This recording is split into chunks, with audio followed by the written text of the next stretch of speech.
नमस्कार। आज हम बात करेंगे दिल्ली इलेक्शंस की। दिल्ली इलेक्शंस में अब नोटिफिकेशन आने को कुछ ही दिन रह गए हैं। ज़्यादा टाइम बचा नहीं है। हो सकता है फरवरी में इलेक्शंस हो भी जाए। फिर केजरीवाल जी ने ये घोषणा की है कि अगर ये जीतते हैं तो लड़कियों को फिर से पैसा देंगे। जैसे लाडली बहना योजना एमपी में, महाराष्ट्र में और कई जगह पे चलती है, उसी की तर्ज पे। लेकिन इन्होंने ये भी क्लियर कर दिया है कि जब हम जीत के आएंगे तभी कर सकते हैं। आप देखिए शीला दीक्षित अच्छा काम कैसे कर सकती थी, कर पाई, क्योंकि केंद्र में जो है उनके अच्छे रिलेशन थे। केंद्र में कांग्रेस थी, स्टेट में भी कांग्रेस थी। और उसके बाद देखिए कोई बड़ा कंस्ट्रक्शन दिल्ली में हुआ नहीं। एजुकेशन की बातें की जाती हैं। कई लोग ये भी दावे करते हैं कि ये पुराने ही स्कूल को बस पेंट करवा देते हैं, थोड़ा बहुत साफ सफाई करवा देते हैं और बाकी सब वैसे ही रहता है। और यदि यह नहीं है तो इनके कई सारे मंत्री अपनी सीट क्यों छोड़ रहे हैं। ये भी खबर है कि हो सकता है पूर्व मुख्यमंत्री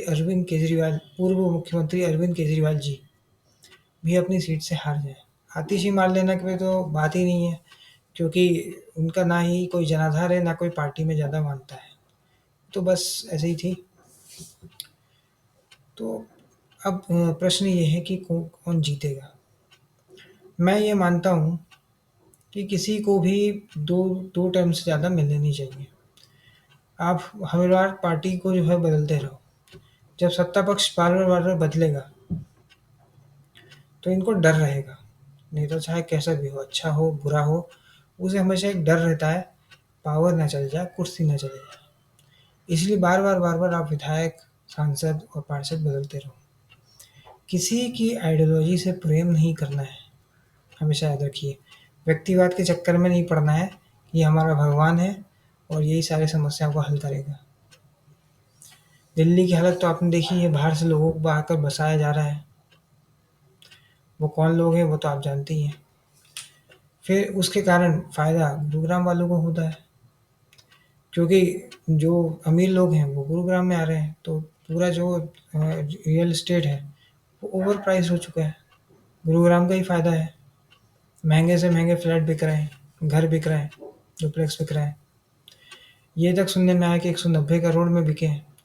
इसलिए अगर इस बार रेजिम चेंज होती है तो दिल्ली का थोड़ा फ़ायदा हो सकता है, क्योंकि केंद्र में भी भाजपा रहेगी, स्टेट में भी भाजपा रहेगी। ये सिर्फ केजरीवाल के लिए नहीं, सभी के लिए है। कहीं पे भी कोई पार्टी रहे तो बदलाव ज़रूरी है। अगर एक ही को आप 15 साल 20 साल वोट डालते रहोगे तो मुश्किल हो सकती है। फिर आपके मुद्दों को नहीं सुना जाएगा। इसलिए चेंज शुड बी देयर। परिवर्तन ही संसार का नियम है, तो बदलाव करना ज़रूरी है। यदि आप नहीं बदलाव करेंगे तो आप देख रहे हैं दिल्ली की हालत, क्या पॉल्यूशन है, यमुना की क्या हालत है। अब दिल्ली का जो चुनाव है वो इस बात पे निर्भर करेगा कि झुग्गी-झोपड़ी वाले किस पे वोट डालते हैं। यदि वो भाजपा की तरफ हैं तो भाजपा को एक बढ़त मिलेगी, कांग्रेस की तरफ है तो कांग्रेस को बढ़त मिलेगी। आम आदमी पार्टी के को पहले वोट डालते आए हैं, तो आम आदमी पार्टी जीतती रही है।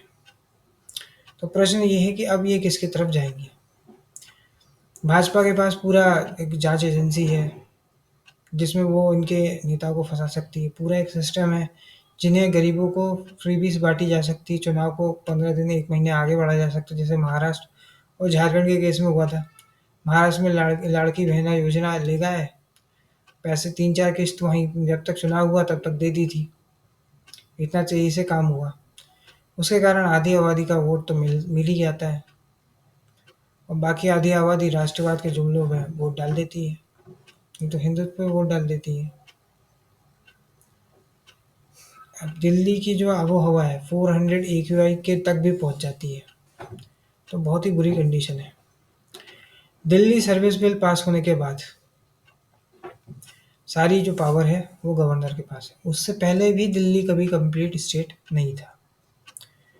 तो दिल्ली का जो पावर है वो पावर सेंटर केंद्र ही रहा है, पुलिस उनके पास ही रही है। तो अब तो और कोई मतलब नहीं है, आगे चल के हो सकता है कि वो पावर जो मुख्यमंत्री की है, वो धीरे-धीरे करके बाकी कुछ बची-कुची भी खत्म कर दी जाए। और एक बार अगर ये हो सकता है विधानसभा का एक ऑर्डिनेंस पास करके विधानसभा को भी खत्म कर सकते हैं। क्योंकि सरकार वन नेशन वन इलेक्शन पे भी फ़ोकस कर रही है। एक स्टेट में बिना इलेक्शन के हो जाएगा, तो बढ़िया ही है। हालाँकि वहाँ भी थोड़े बहुत इलेक्शन तो होते हैं, जैसे पुडुचेरी में होते हैं, दमन एंड दीव में होते हैं। लेकिन फिर पूरा कंट्रोल केंद्र के पास होगा और फिर नए-नए कंस्ट्रक्शन होंगे, नई-नई चीज़ें आएँगी, तो फ़ायदा दिल्ली वालों को होगा।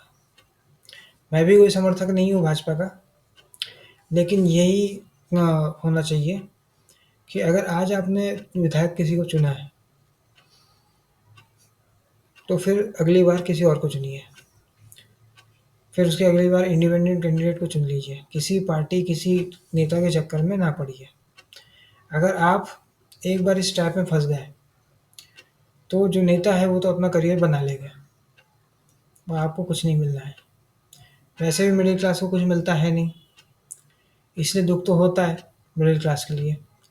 लेकिन मिडिल क्लास को भी कोई फ़र्क नहीं पड़ता है। मिडिल क्लास भी कई बार बंधुआ मज़दूर है। वो सोचती है कि अपने नेता की निष्ठा पे कैसे प्रश्न पूछ लिया। हमारा नेता तो भगवान है।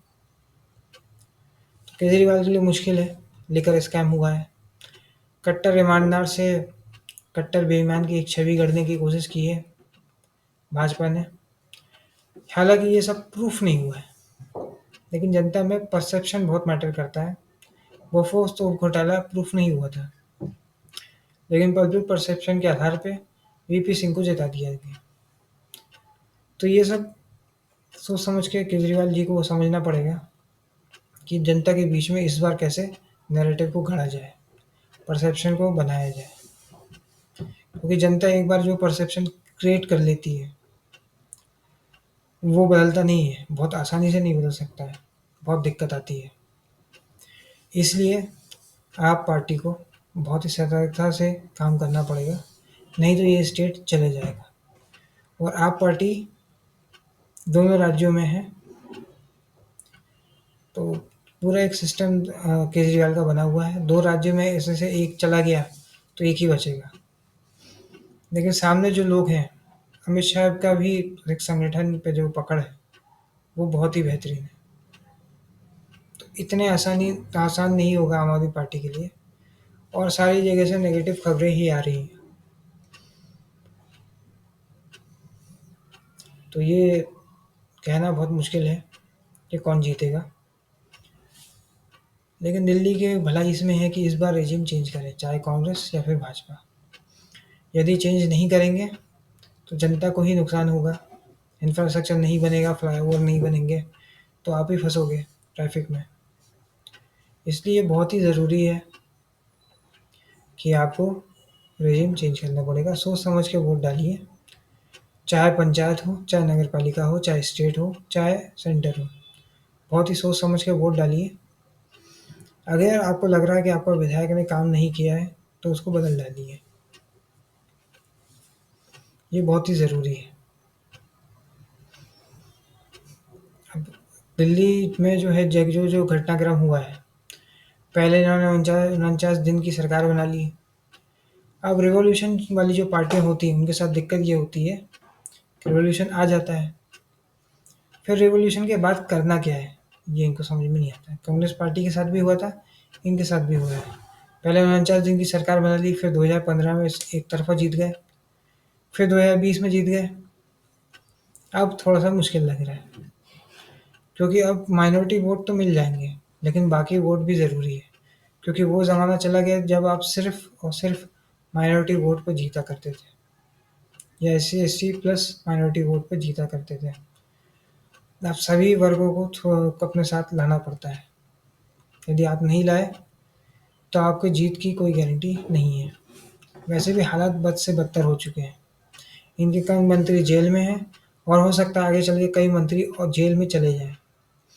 जाँच अभी भी चल रही है लेगर स्कैम की, और उन्होंने जो शीश महल बनाया, उसपे भी कई देर सवेर कभी न कभी जाँच होगी कि पैसा कहाँ से आया है, कैसे चीज़ें हुई हैं।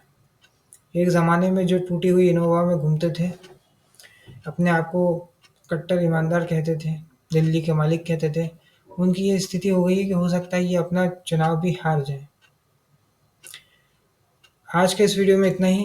अगर ये वीडियो आपको पसंद आए तो वीडियो को लाइक करें, शेयर करें और चैनल को सब्सक्राइब करें। धन्यवाद।